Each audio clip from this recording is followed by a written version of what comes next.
warahmatullahi wabarakatuh. Perkenalkan, nama saya Soibatul Aslamia dengan NPM 2019-1061-5077, Fakultas Ilmu Pendidikan Prodi PGSD, kelas 5A2. Saya di sini akan memenuhi tugas mata kuliah Sejarah Indonesia dengan mempresentasikan zaman pemerintahan Orde Lama. Zaman pemerintahan Orde Lama yang berlangsung pada tahun 1950 hingga 1965. Orde Lama.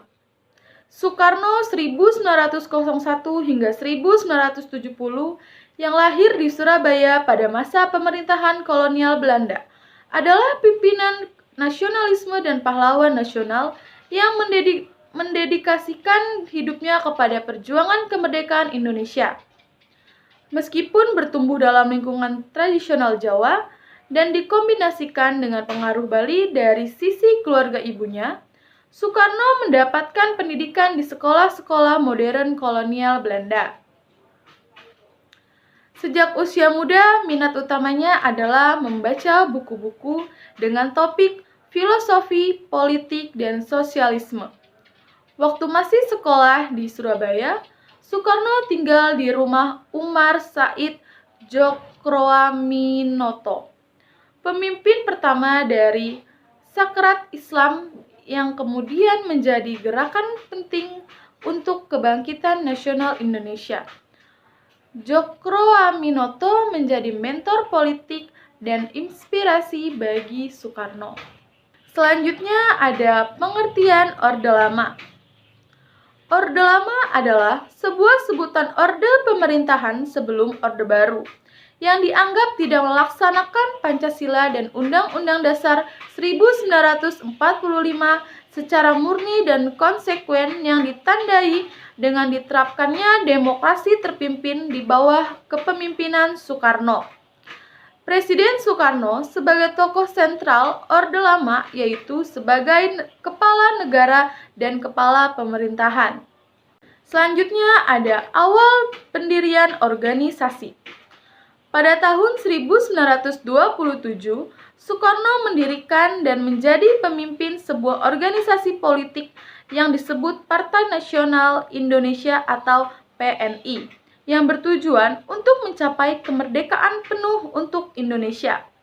Namun, aktivitas politik subversif ini menyebabkan penangkapan dan juga pemenjaraannya oleh rezim pemerintah kolonial Belanda yang represif di tahun 1929. Bagi orang-orang Indonesia pada saat itu, pembuangan Soekarno itu malah memperkuat saja citra sebagai pahlawan nasional dan pejuang kemerdekaan. Setelah pembebasannya, Soekarno berada dalam konflik yang terus berkelanjutan dengan pemerintahan kolonial selama tahun 1930-an, menyebabkan Soekarno berkali-kali dipenjara. Lalu ada 3 sistem pelaksanaan politik pada masa Orde Lama.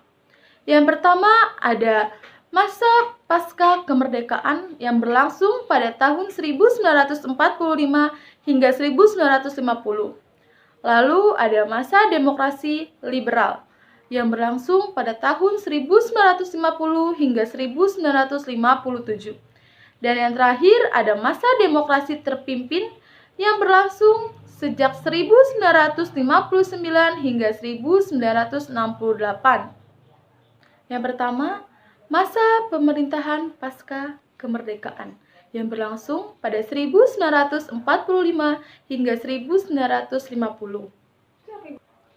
Pada tahun 1945 hingga 1950, terjadi perubahan sistem pemerintahan dari presidensial menjadi parlementer, di mana dalam sistem pemerintahan presidensial, presiden memiliki fungsi ganda, yaitu sebagai badan eksekutif dan merangkap sekaligus sebagai badan legislatif.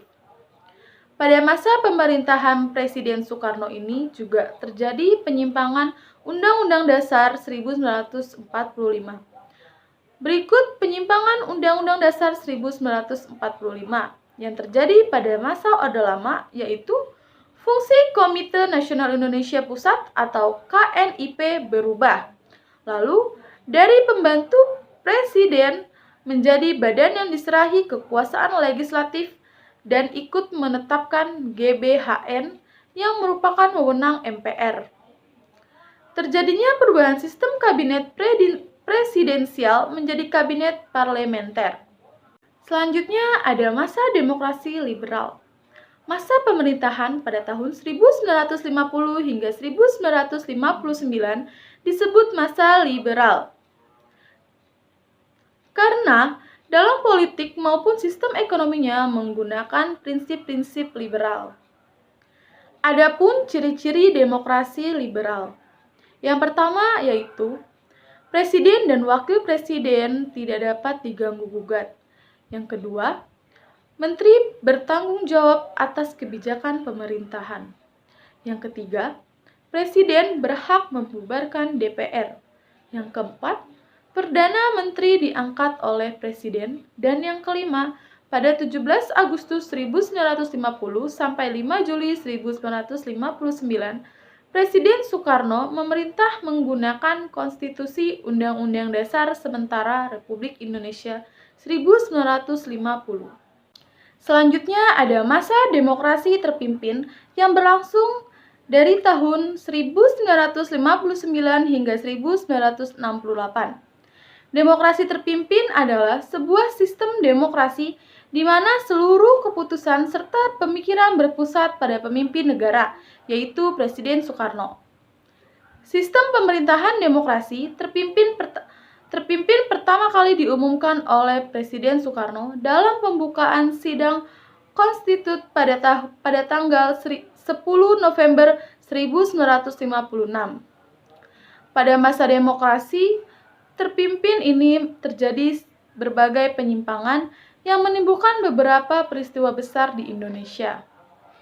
Lalu selanjutnya ada penyimpangan-penyimpangan yang terjadi pada masa demokrasi terpimpin, yaitu Pancasila diidentikan dengan Nasakom, Nasional, Agama, dan Komunis.